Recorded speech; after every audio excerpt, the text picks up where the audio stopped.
Hooked up on a short stroker rod, Grantley certainly had the leverage equation working his way.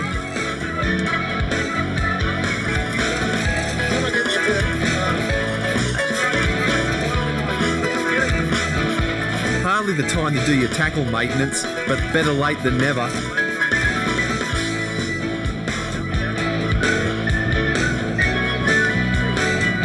Without being under siege by boats, at last we were able to let a fish do its fighting out wide, well away from the dangers of the rocks. A good dose of fresh water shifted some of the road dust and finally got the rollers working properly.